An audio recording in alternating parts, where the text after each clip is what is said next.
My husband's cousin wore a tight red dress to my wedding and gave a 15-minute speech about being my husband's #1 girl. I made her a joke at her own engagement party. Me and my husband Tom had been together 5 years when we got married. His cousin Bella always hated me from day one. She was used to being the only girl in their tight family group of cousins who all grew up together.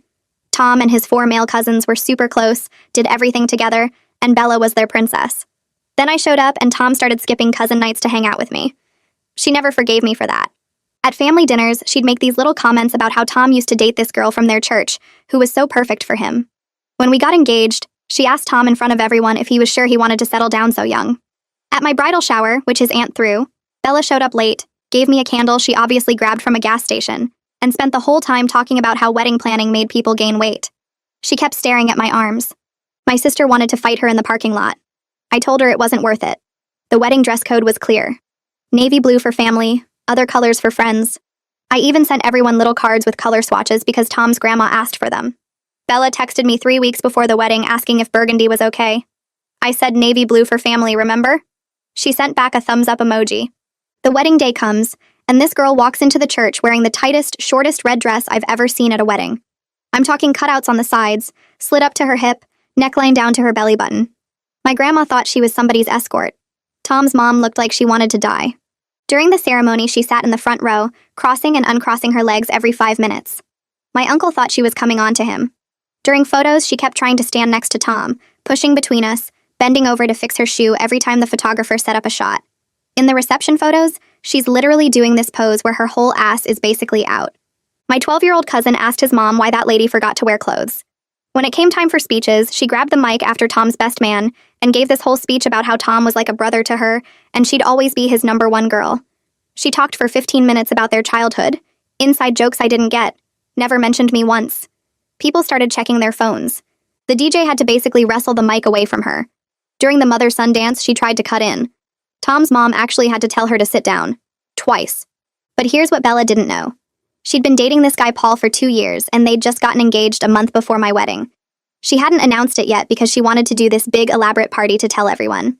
I knew because Paul's sister worked at my dentist's office and mentioned it when I was getting my teeth cleaned for the wedding. Bella was planning this huge engagement announcement party for 3 months after my wedding. Fancy country club, 150 people, the whole thing. I became the best future cousin-in-law ever. I called Bella every week to ask about her party planning, offered to help with decorations, acted so excited for her. She ate it up, probably thinking she'd won by making me kiss up to her. Got myself on the planning committee with her mom and sister. They put me in charge of the dress code and invitations because I had such good taste from my wedding. I made these beautiful invitations that said cocktail attire in gold letters. Sent them to everyone except Bella's. Hers said creative cocktail on the dress code line. Just hers. Night of her party, everyone showed up in normal cocktail dresses and suits. Bella walked in wearing this insane outfit she'd found at some boutique. It was supposed to be avant-garde or whatever, but it looked like a disco ball had sex with a peacock. Sequins, feathers, these weird shoulder things that stuck out 2 feet. A train for some reason. She thought everyone else would be in fun, creative outfits too. Instead, she looked completely insane next to everyone in their little black dresses. I watch Bella realize what's happening as she stands in the country club entrance. Her face goes from confident to confused in about 2 seconds. Then her eyes scan the room and land on all the women in simple black dresses and navy suits.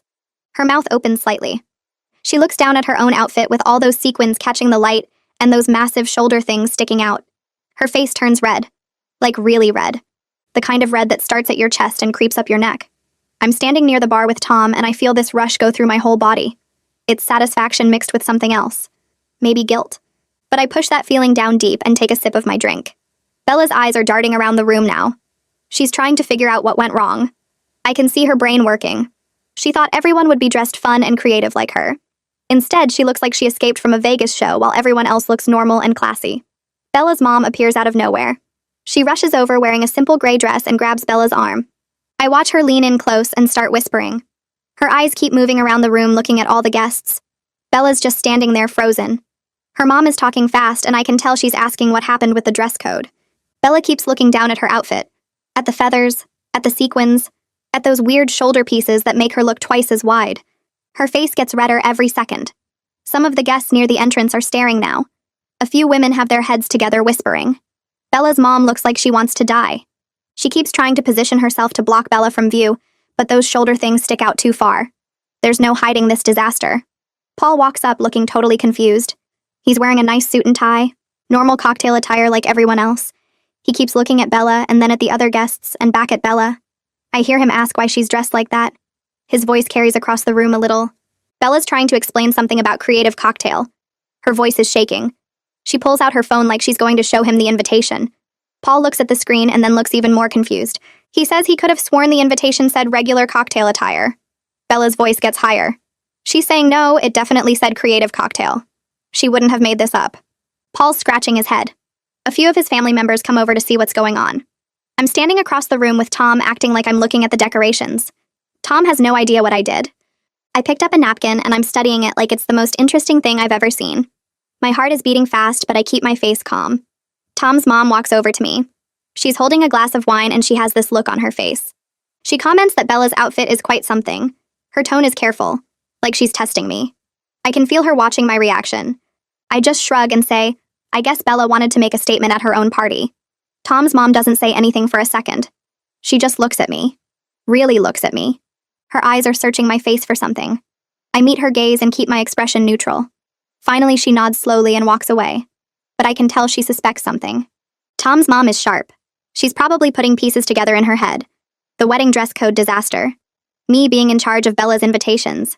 Bella showing up in that insane outfit. I watch her walk over to Tom's aunt and whisper something. They both glance at Bella and then at me. My sister appears next to me at the bar. She leans in close and whispers that this is the best thing she's ever seen. Then she asks if I actually did what she thinks I did. Her eyes are shining. She's trying not to smile too big. I don't confirm or deny anything. I just take another sip of my drink and look straight ahead. My sister squeezes my arm hard. She says Bella had it coming after that wedding disaster. She says she's proud of me. Then she signals the bartender and orders me a drink. Something strong. The bartender makes it and slides it over. My sister raises her glass to me like we're toasting. I clink my glass against hers, but I don't say anything. Part of me feels amazing. Like I finally got even. But another part of me feels weird. Watching Bella stand there looking so embarrassed is satisfying, but also kind of sad. I push that thought away and drink. Bella disappears. 1 minute she's standing near the entrance with her mom and Paul, and the next she's gone. I scan the room, but I don't see those giant shoulder things anywhere. About 20 minutes pass. People are mingling and drinking, and the party is trying to start normally, but everyone keeps talking about Bella's entrance. I hear snippets of conversation. Someone says they've never seen anything like it. Someone else says they thought maybe it was a joke. Then Bella comes back. She's wearing a simple black dress now. It's plain and boring and clearly borrowed from someone. Probably her sister based on how it fits a little tight in the shoulders. Bella's eyes are red and puffy. She's been crying. She's not making eye contact with anyone. She just moves through the party with her head kind of down.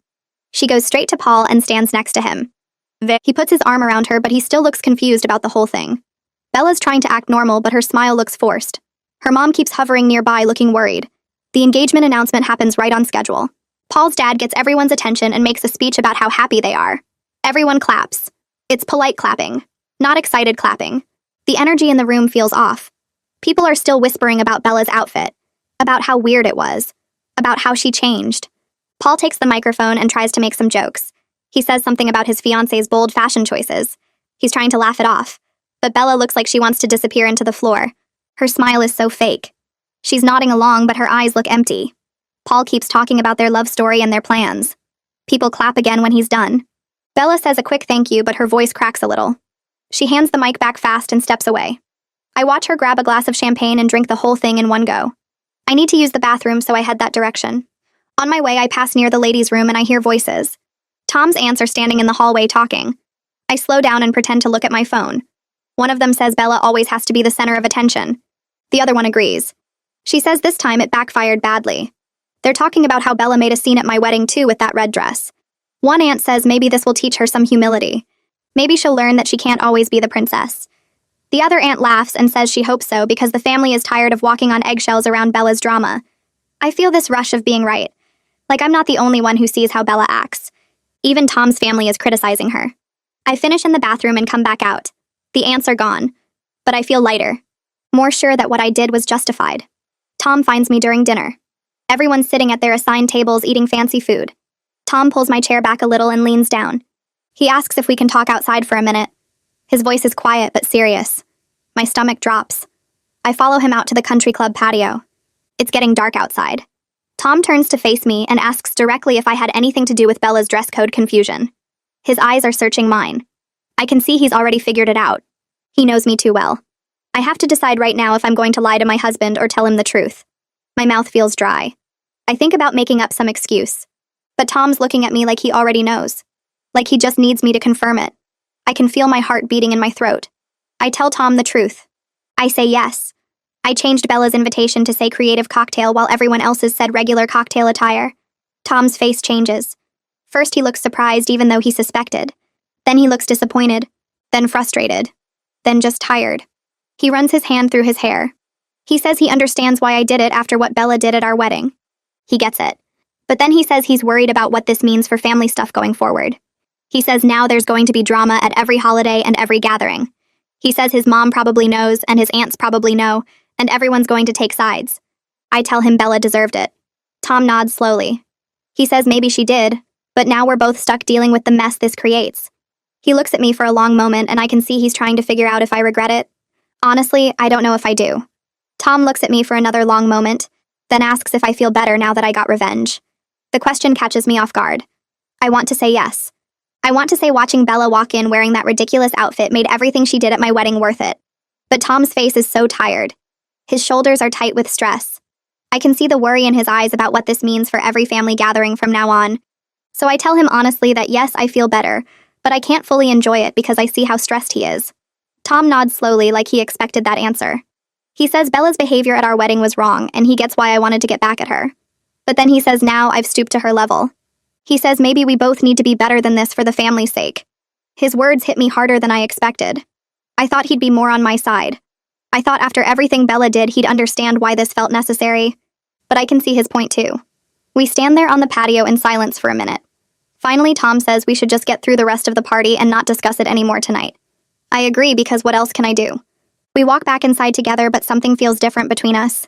There's this new tension that wasn't there an hour ago. A distance I created by doing something I knew would upset him. We rejoin the party and try to act normal. Tom goes to talk to Paul about their fantasy football league. I stand near my sister at the bar. But the whole rest of the evening I feel this weight in my stomach. This realization that getting revenge on Bella might have cost me something in my marriage. That thought sits there heavy and uncomfortable for hours. The party winds down around 10. People start saying their goodbyes. Bella's back in her borrowed black dress moving through the crowd thanking everyone for coming. Her smile still looks forced. Her eyes are puffy like she's been crying more since I saw her earlier. I'm standing near the coat check when Bella's sister walks up to me. She doesn't look angry exactly. Just serious. She says she knows I changed the dress code on purpose. Not a question. Just a statement of fact. My heart starts beating faster, but I keep my face neutral. Bella's sister crosses her arms and tells me that Bella's been crying in the bathroom multiple times tonight. She says this is Bella's engagement party. It's supposed to be happy. Instead, her sister spent half the night hiding and crying because she looked like an idiot in front of everyone she knows. I feel defensive immediately. My hands clench at my sides. I tell Bella's sister that Bella wore a tight red dress to my wedding, that she gave a 15-minute speech about being Tom's #1 girl without mentioning me once, that she tried to cut in during the mother-son dance, that she made my wedding day about her. Bella's sister goes quiet for a moment. She's processing what I said. I can see her thinking it over. Then she says 2 wrongs don't make a right. Just like that. Simple and direct. She walks away before I can respond, before I can defend myself more or explain why Bella deserved this. I stand there watching her go, feeling frustrated and confused and still a little satisfied but also increasingly uncomfortable about the whole thing. Tom finds me a few minutes later and says we should head out. The party's basically over anyway. We say goodbye to Bella's parents and Paul. Bella's nowhere to be seen, probably still hiding somewhere. The drive home is completely silent. Not the comfortable silence we usually have. This is heavy and awkward. Tom keeps his eyes on the road. I stare out the window at the dark streets passing by. I keep replaying Bella's face when she walked into that country club. The confusion turning to horror. The way she looked around at everyone in their normal clothes while she stood there in feathers and sequins. Part of me still feels satisfied.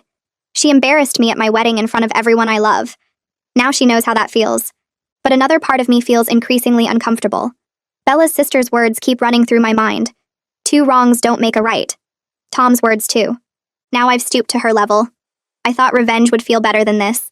I thought I'd feel completely justified and happy. Instead, I feel mixed up. Satisfied but guilty. Vindicated but worried. We pull into our driveway and Tom turns off the car. We sit there for a minute in the dark garage. Neither of us moves to get out. Finally, Tom says we should probably get some sleep. We both have work tomorrow. I agree. We go inside and get ready for bed in silence. When we climb into bed, Tom kisses my forehead but doesn't say anything else. I lie there in the dark thinking about everything that happened, processing what it means. Eventually, I fall asleep, but it's not peaceful. My phone rings at 8 the next morning. I'm still groggy when I answer. It's Tom's mom. She asks if I can meet her for coffee this morning. Just the two of us. Without Tom. My stomach drops immediately. I know what this is about. I can hear it in her voice. That careful, neutral tone that means she's upset but trying to stay calm. I tell her sure I can meet her. We agree on a coffee shop near her house in an hour. When I hang up, Tom's already awake looking at me. He asks if that was his mom. I nod. He asks what she wanted. I tell him she wants to meet for coffee alone. Tom closes his eyes for a second like he was hoping this wouldn't happen. He asks if I want him to come with me. I tell him no. His mom specifically said without him. Tom says okay, but he looks worried. I get up and take a shower. Get dressed. The whole time I'm thinking about what I'm going to say. Whether I should keep denying I changed Bella's invitation, or just own up to it. By the time I'm in my car driving to the coffee shop, I still haven't decided. Part of me wants to keep lying. Protect myself. But I know Tom's mom already knows. She's not stupid. She's known me for 5 years. She can read me. I get to the coffee shop and Tom's mom is already there at a corner table. She's got 2 cups of coffee waiting. I sit down across from her and thank her for the coffee. We make small talk for about 30 seconds. Then Tom's mom gets straight to it. She says she's known me for 5 years now. She knows how I think and how I handle things. And she knows I changed Bella's invitation. She says it calmly. Not angry. Just stating a fact. I feel my face get hot. My hands wrap around the coffee cup. Tom's mom asks me why I felt that was necessary. Not accusatory. She genuinely wants to understand. So I explain everything. I tell her about all the little comments Bella made over the years. About how she showed up late to my bridal shower with a gas station candle. About how she wore that red dress to my wedding when the dress code was clear. About the speech where she talked for 15 minutes without mentioning me. About trying to cut in on the mother-son dance. About how she made my special day feel like it was about her. Tom's mom listens quietly. She nods occasionally like she's processing everything I'm saying. She doesn't interrupt. When I finish, she sits back in her chair and takes a sip of her coffee. Tom's mom says she remembers Bella's behavior at my wedding. She admits it was completely inappropriate. She says she should have said something at the time, but she didn't want to cause a scene. She apologizes for that. Says she should have stood up for me more. I feel a little relief hearing her say that. But then Tom's mom leans forward. She says what I did was calculated and mean in a different way than Bella's impulsive attention-seeking. She says Bella acts out for attention without thinking. It's immature and wrong, but it's not planned. What I did was planned. I thought about it for weeks. I positioned myself on the planning committee specifically to change her invitation. Tom's mom says she's disappointed that I chose revenge instead of addressing it directly. That I didn't come to her or talk to Bella or tell Tom how much it was bothering me. I feel defensive immediately. My jaw gets tight. I tell Tom's mom that I tried being the bigger person for 5 years. That I let Bella make constant digs at me at family dinners. That I smiled through her comments about Tom's perfect ex-girlfriend. That I ignored her asking if Tom was sure he wanted to settle down. That I dealt with all of it quietly.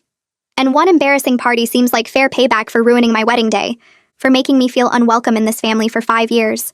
Tom's mom nods slowly. She says she understands my anger. She gets why I felt like I needed to do something. But she says revenge doesn't actually make anyone feel better long term. She asks if I feel better now. Really better. Not just satisfied in the moment, but actually at peace. I think about it. About the weight in my stomach last night. About the tension with Tom. About Bella's sister saying 2 wrongs don't make a right. I don't answer, but Tom's mom can see it on my face. She says now there's a family rift that didn't exist before. That everyone's going to take sides. That holidays are going to be awkward, and that Tom's caught in the middle between his wife and his cousin. Tom's mom takes another sip of coffee, then asks me a question that makes my stomach drop. She asks if I'm prepared for Bella to retaliate. If I've thought about what happens when Bella gets revenge on me for this. She says that's what happens when people trade revenge instead of having honest conversations. It becomes a war. Back and forth. Each person trying to hurt the other more. She asks if that's really what I want for my marriage and this family. I sit there frozen. I hadn't thought past the satisfaction of embarrassing Bella. I hadn't considered that she might come after me next. That this might escalate into something worse. That we might spend years trading petty revenge while Tom gets more and more stressed in the middle. I look down at my coffee cup. Tom's mom reaches across the table and puts her hand over mine. She says it's not too late to fix this. That I can still talk to Bella. Have an honest conversation about how her behavior hurt me and apologize for embarrassing her. Start over. I want to argue. Want to say Bella doesn't deserve an apology. But I know Tom's mom is right. I know this path I'm on leads nowhere good. I just don't know if I'm ready to be the bigger person when Bella's never had to be. I drive home from the coffee shop with Tom's mom's words playing on repeat in my head. When I walk in, Tom's sitting at the kitchen table working on his laptop. He looks up and I can tell from his face he knows where I've been. I sit down across from him and tell him everything his mom said. About how my revenge was calculated instead of impulsive. About how this could turn into a war between me and Bella. About how he's stuck in the middle. Tom closes his laptop and rubs his face with both hands. He admits he's been worried about the exact same thing. He says his family has this pattern where they avoid direct confrontation about anything. That's why Bella got away with her behavior for so long. Everyone just ignored it or made excuses. But he says my approach of secret revenge isn't healthy either. It's just a different kind of avoiding the real problem. We sit there quiet for a minute. I ask him what he thinks I should do. Tom says he thinks I should try to have an actual conversation with Bella about both incidents, about her behavior at our wedding and what I did at her party. I feel my stomach tighten at the thought. The idea of sitting down with Bella and being vulnerable about how much she hurt me sounds awful. But Tom says if we don't address this directly, it's just going to keep festering. Either Bella will retaliate or we'll spend years in this cold war and family gatherings will be miserable forever. I tell Tom I don't know if I can do it. If I can sit across from Bella and apologize for embarrassing her when part of me still thinks she deserved it. Tom reaches across the table and takes my hand. He says I don't have to be perfect. I just have to be honest. Tell her what I did was wrong and also tell her how her actions hurt me. Give us both a chance to actually move forward instead of just trading revenge. We decide together that I should text Bella and ask to meet for coffee. Tom offers to be there as a mediator, but I tell him this needs to be between me and Bella if it's going to mean anything. If Tom's there, we'll both just perform for him instead of being real with each other. He nods and says he understands. I pull out my phone and stare at it for a long time before I finally type out a message to Bella asking if we can meet to talk. I hit send before I can overthink it. 3 days go by with no response. 3 days where I check my phone constantly and feel more anxious with each hour that passes. I rehearse what I want to say over and over. I practice in the shower. I practice while driving to work. I try to figure out how to be honest about how much she hurt me without being cruel, how to apologize for what I did without making excuses. On the 3rd day, my phone buzzes with a text from Bella. Just one word. Fine. Then another text with a coffee shop name and a time 2 days from now. No pleasantries. No acknowledgement of why we're meeting. Just cold agreement. Those next 2 days drag by. I barely sleep the night before. I show up at the coffee shop 10 minutes early and order a coffee I don't drink. I just hold it and watch the door. 15 minutes after our scheduled time, Bella walks in wearing sunglasses even though we're inside. She's in jeans and an oversized sweater. Her hair is pulled back tight. She walks over and sits down across from me without taking off the sunglasses. She crosses her arms over her chest. Before I can say anything, before I can even get out the apology I've been practicing, Bella leans forward. She tells me she knows I changed her invitation. She knows I did it on purpose to embarrass her. She calls me petty and vindictive. She says I don't deserve to be part of their family. Her voice is shaking, but she's trying to sound strong. I take a breath and force myself to stay calm. I tell Bella that what I did was wrong, that I'm sorry for embarrassing her at her engagement party, that it was mean and calculated and I shouldn't have done it. But I also tell her I need her to understand how much her behavior at my wedding hurt me. I list out specific things.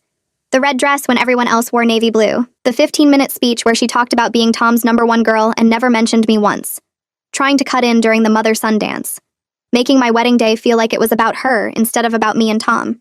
Bella's face changes as I talk. Her jaw gets less tight. She interrupts me to say she doesn't remember it being that bad.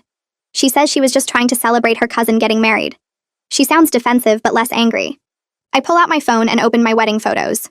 I scroll to the ones where Bella is clearly visible in that tight red dress. The ones where she's posing with her whole body angled toward the camera. The ones from her speech where she's holding the microphone and Tom looks uncomfortable. I turn the phone toward Bella and she goes quiet. She looks at the photos for a long time.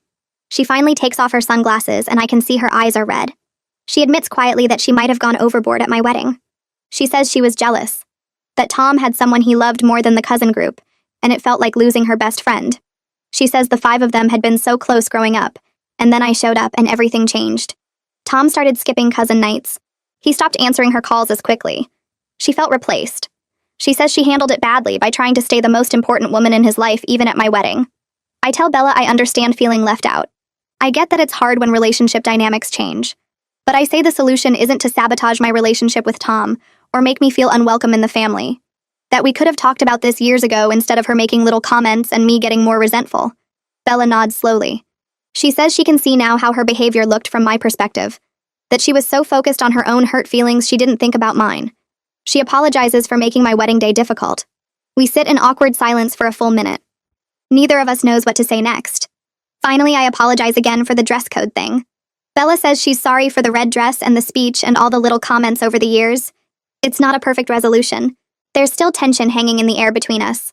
But it feels like maybe we can move forward without actively trying to hurt each other.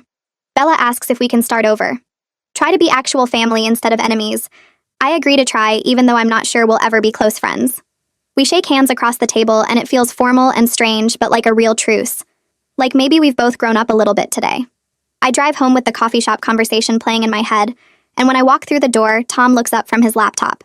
He can tell something happened from my face. I sit down next to him on the couch and tell him everything about meeting Bella, about her admitting she was jealous, about us apologizing to each other and agreeing to try being actual family. Tom puts his laptop aside and hugs me so tight I can barely breathe. He says he's proud of me for having that hard conversation instead of letting things stay bad forever. He tells me this is better for everyone than keeping up some revenge war that would just make family dinners awful for years. I lean into him and admit I was scared to meet her, scared she'd just yell at me or make things worse. Tom kisses the top of my head and says the fact that we both showed up and actually talked means we both want things to be better, and that's what matters. Over the next few weeks, Bella and I see each other at family stuff and we're polite but not warm.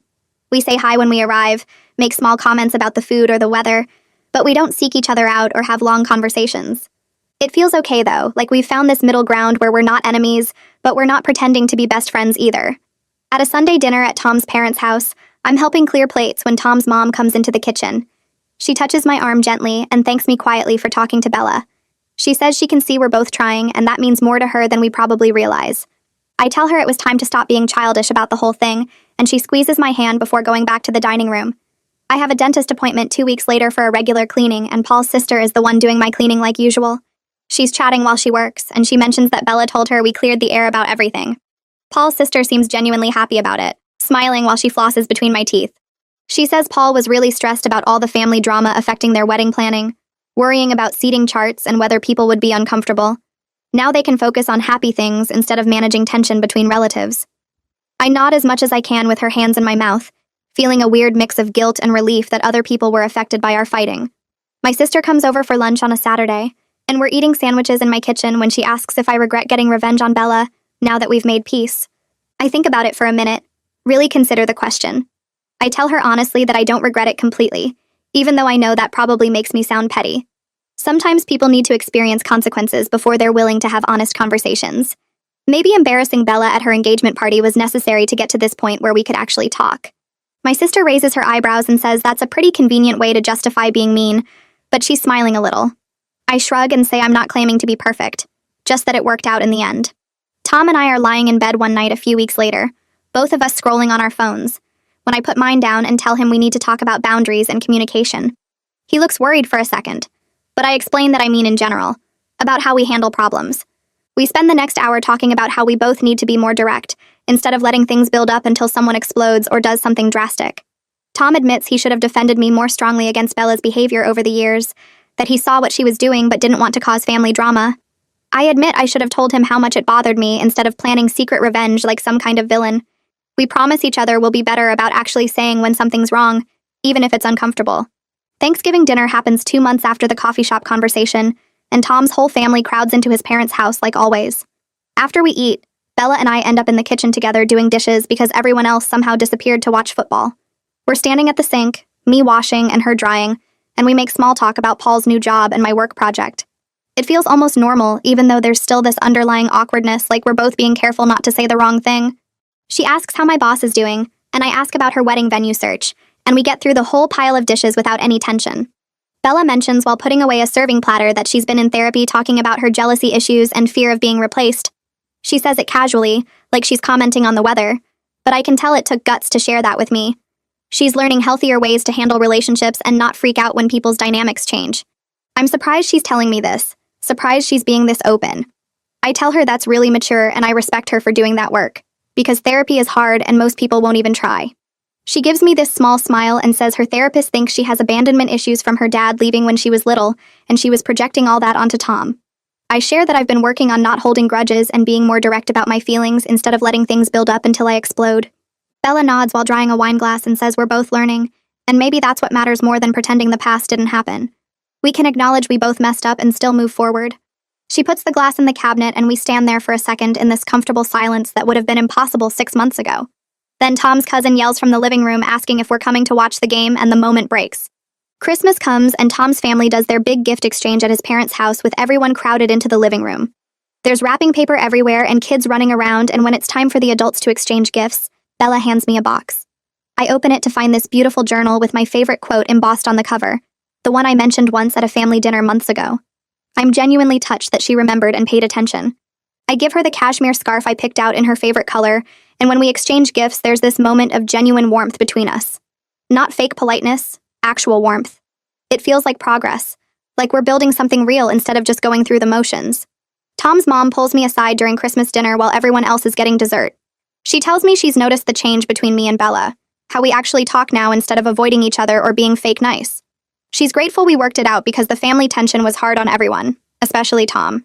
She says family is complicated and messy, but the fact that we're both trying means everything.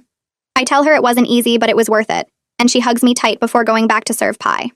A few weeks after Christmas, Bella calls and asks if I can meet her for coffee to talk about wedding stuff. I agree and drive to the little cafe near her apartment, wondering what she needs help with.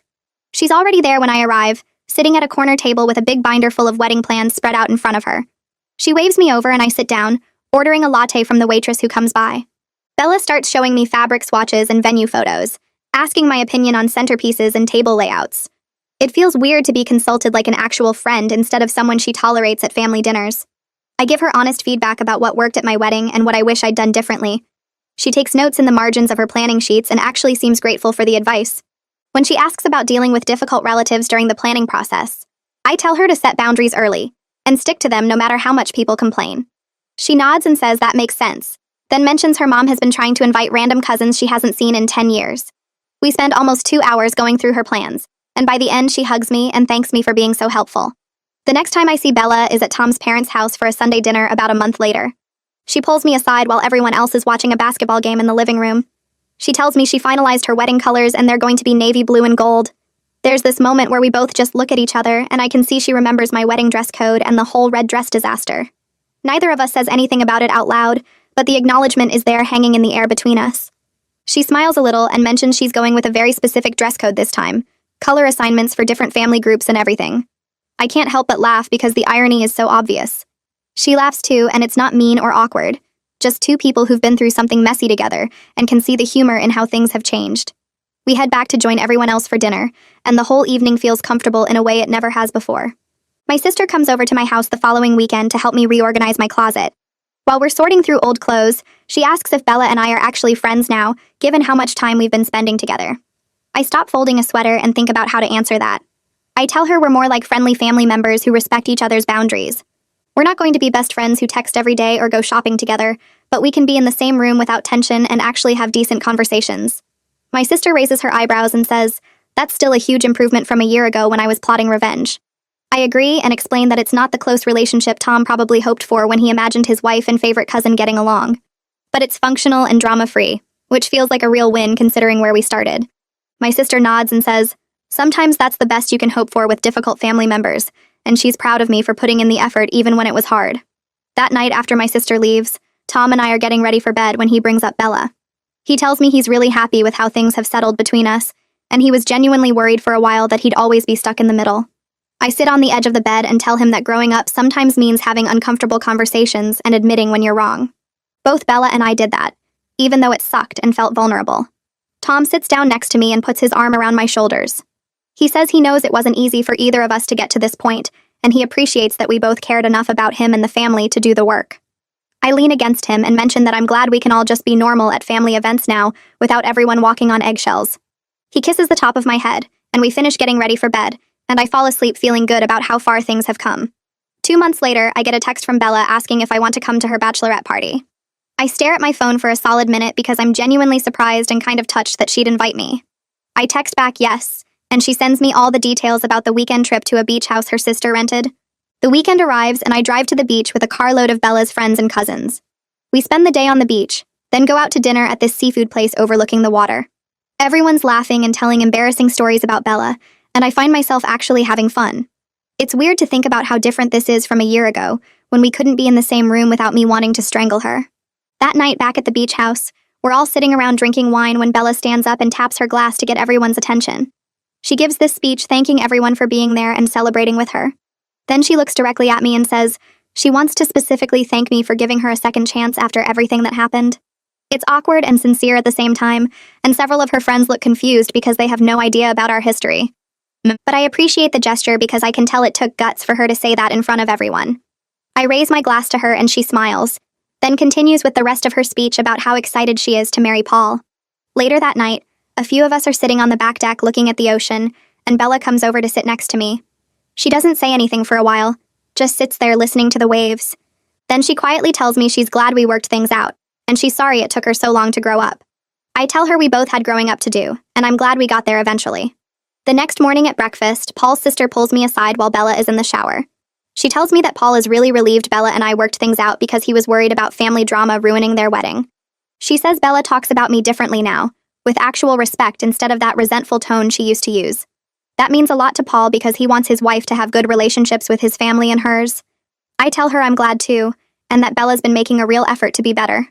Paul's sister nods and says she can tell, then mentions that Paul thinks I'm good for Bella because I don't let her get away with her usual princess behavior.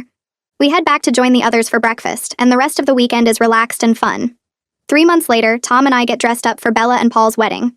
The invitation clearly states the dress code with specific color assignments for different family groups. Tom's immediate family is supposed to wear burgundy, extended family wears cream, and friends wear whatever they want as long as it's not white or black. I put on the burgundy dress I bought specifically for this wedding, and Tom wears a burgundy tie with his gray suit. We drive to the church, and when we arrive, I notice that everyone is actually following the dress code. No one's wearing the wrong color or trying to stand out. The ceremony is beautiful and traditional, and Bella looks genuinely happy walking down the aisle to Paul. There's no drama, no inappropriate outfits, no one trying to steal attention. It's just a normal, lovely wedding where everyone behaves like adults. At the reception, Bella and Paul do their first dance, then Paul dances with his mom, and Bella's supposed to dance with her uncle since her dad isn't around. But before that happens, Bella takes the microphone and says she wants to say a few words. She thanks everyone for coming and supporting them, then specifically thanks Tom for being like a brother to her their whole lives. She talks about how Tom has always been there for her, and she's grateful to have him in her life. Then she turns and looks at me sitting at our table. She says she also wants to thank me for becoming family and being patient with her while she learned how to share Tom with someone else. She admits it wasn't easy for her at first, but she's grateful we found our way to a good place. I feel tears starting in my eyes because it feels genuine and hard-won, not like some fake speech she's giving for show. People around us are smiling, and a few of Tom's aunts are wiping their eyes too. Tom squeezes my hand under the table, and when I look at him, I can see he's emotional too. His eyes are a little watery, and he's got this soft smile on his face. The rest of the reception is fun and drama-free, and at one point Bella comes over to our table to chat between dances. Later that night, when Tom and I are driving home, he tells me this is what he always hoped for. He says having the two most important women in his life find a way to coexist peacefully means everything to him. He was scared for years that it would never happen, that there would always be this tension at every family event. I squeeze his hand back and tell him I'm glad we got here too, even though the path was messy and complicated. He parks in our driveway and we sit there for a minute in comfortable silence before heading inside. In the reception, after the cake cutting and a few more dances, I find myself standing near the dessert table when Bella walks over. She's changed out of her wedding dress into this comfortable-looking cream-colored outfit, and she looks happy and relaxed. She asks if we can talk for a minute, and we move to a quieter corner of the reception hall where the music isn't as loud. She starts asking me about marriage, about how Tom and I handle disagreements and make decisions together. It feels weird at first, giving Bella relationship advice when less than a year ago I was plotting revenge against her, but I answer honestly. I tell her that communication is everything, that you have to actually say what's bothering you instead of letting it build up. I mention that compromise doesn't mean one person always giving in. It means finding solutions where both people feel heard.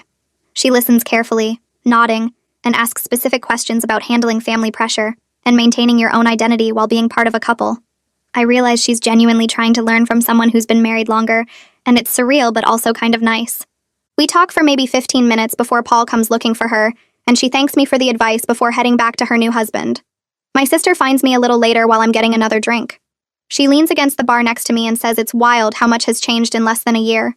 She reminds me that at my wedding I was so angry I could barely look at Bella, and now here I am giving her marriage advice at her wedding reception. I take a sip of my drink and tell her that sometimes the worst conflicts force people to make a choice. You either keep fighting forever and make everyone around you miserable, or you find a way to make peace and move forward. We chose peace, both of us, because staying enemies was exhausting and pointless. My sister nods and says she's proud of me for being the bigger person, but I correct her. I tell her it wasn't about being bigger. It was about both of us deciding to grow up and stop acting like teenagers. Bella had to admit she was jealous and possessive, and I had to admit I was petty and vindictive. We both had work to do, and we both did it. My sister squeezes my shoulder and says she's glad it worked out, then goes to find her date on the dance floor. Months pass after Bella's wedding and life goes back to normal. Tom and I settle into our routines, work keeps us busy, and family gatherings happen like they always do. When Tom's family announces a big reunion at a lake house they rented for a long weekend, I don't feel the usual dread about seeing Bella. We drive up on a Friday afternoon and the place is already full of cousins and aunts and uncles. That evening, everyone gathers on the big deck overlooking the water for dinner, and when I'm looking for a place to sit, Bella waves me over to the spot next to her. It's not forced or awkward, just natural. We sit together and chat while we eat, talking about our husbands and our jobs and regular everyday stuff. She tells me about Paul's new position at work, and I tell her about a project I'm working on. We discuss a show we both watch and argue playfully about which character is the most annoying. It feels genuinely comfortable, like talking to any other family member, and I realize this is what normal feels like. No tension, no hidden resentment, just two people who happen to be related by marriage having a regular conversation. The next day at the reunion, I'm helping Tom's mom set up lunch when I hear Tom's grandma talking to a group of aunts near the kitchen. She's saying how glad she is that Bella and I finally get along, that the family tension from before was stressful for everyone. She mentions that she worried for a while that every holiday and gathering would be uncomfortable, but now she can actually relax and enjoy family time. One of the aunts asks what changed, and Tom's grandma says sometimes young people need to work through their issues on their own, without the older generation getting involved. She tells them that she and Tom's mom almost tried to mediate several times, but decided to let us figure it out ourselves, and she's glad they did, because now the resolution feels real, instead of forced. I keep arranging sandwiches on the platter like I'm not listening, but inside I'm thinking about how our conflict affected more people than just us. Tom's grandma is right that it's better this way, that we had to choose peace ourselves, for it to actually mean something. Later that afternoon, I'm sitting on the dock with my feet in the water, and it hits me that I don't think about the red dress incident anymore. Unless someone specifically brings it up, it doesn't cross my mind. Same with the engagement party revenge. Those events feel like ancient history now, things that happened to different versions of us. I can remember them happening, can recall the feelings I had at the time, but they don't carry the same weight anymore. It's just part of the messy process of becoming actual family with someone who started as an enemy. We had to go through all that drama and conflict and eventual honesty to get to this point where we can sit together at dinner and talk about normal things.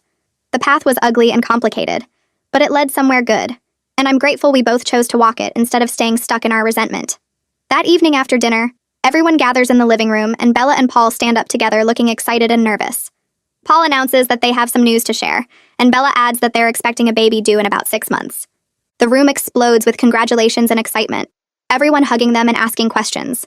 I feel genuinely happy for them as I make my way over to offer my congratulations.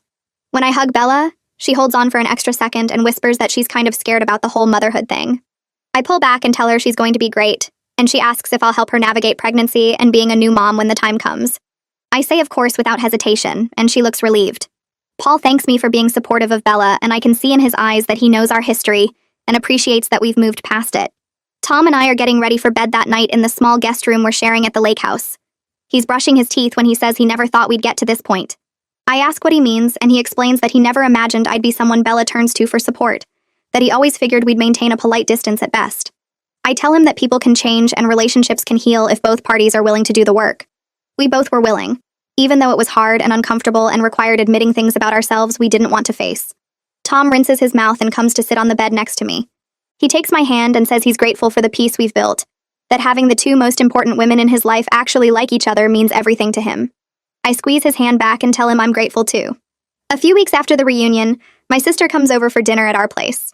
While we're cleaning up the dishes, she asks if I ever regret the revenge or wish I'd handled everything differently from the start. I think about it for a minute while I rinse a plate. I tell her honestly that I wish I'd confronted Bella directly years ago instead of letting resentment build up for so long. If I'd just talked to her after the first few incidents of her being rude to me, maybe we could have avoided the whole red dress situation and the revenge and all the drama that followed. But I also tell my sister that I don't regret that the revenge eventually led to us having real conversations. Sometimes people need a wake-up call, need to experience consequences, before they're willing to be honest and make changes. The revenge was petty and wrong, but it cracked open a door that led to something better. My sister nods and says she understands, then mentions that she's impressed with how much emotional maturity both Bella and I have shown in working through everything.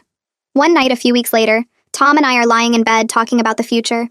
He mentions that we should probably start thinking seriously about having kids soon, and I agree that I'm ready to start trying. Tom gets excited and starts talking about what it'll be like to be parents, and then he mentions that our kids will have a cousin close in age with Bella's baby. The fact that this thought makes me excited rather than stressed shows how much has changed between us. A year ago, the idea of our kids growing up alongside Bella's would have filled me with dread, worried about maintaining boundaries and dealing with ongoing tension. Now I'm genuinely looking forward to our children being friends, to sharing parenting advice with Bella, to our families being truly connected. I tell Tom I'm grateful for the peace we've built, and he kisses my forehead and says he is too. Bella's baby shower happens on a sunny Saturday afternoon at her mom's house. The backyard is decorated with yellow and gray balloons and streamers, and there are maybe 30 women there, including me. I brought a gift I spent a long time picking out. Practical stuff she'll actually need, plus a few cute outfits I couldn't resist. When I arrive, Bella comes over immediately to hug me and thank me for coming. Throughout the shower, she keeps checking to make sure I'm having a good time, introducing me to her friends and including me in conversations. At one point, she's opening gifts and telling stories about her pregnancy, and she mentions me specifically. She tells the group that I'm her cousin-in-law, who helped her figure out how to be a better person. It's an oversimplification of what actually happened between us. Doesn't capture the full complexity of our conflict and resolution, but I appreciate the sentiment behind it. She sees our whole messy history as something that helped her grow, and maybe she's right. We both grew through the process of hurting each other, and then choosing to be honest and make peace. I catch her eye across the room and smile, and she smiles back with genuine warmth. After the gifts are opened and people start heading out, I catch Bella near the gift table where she's organizing all the baby stuff people brought. I hand her the bag I've been holding with the things I picked out. Practical stuff like burp cloths and sleep sacks, plus a few tiny outfits I couldn't resist buying. She opens it right there, and her eyes get teary when she sees I was included a journal for tracking the baby's first year, something my sister gave me that I found really helpful when I was thinking about starting a family. Bella looks up at me and pulls me into this tight hug.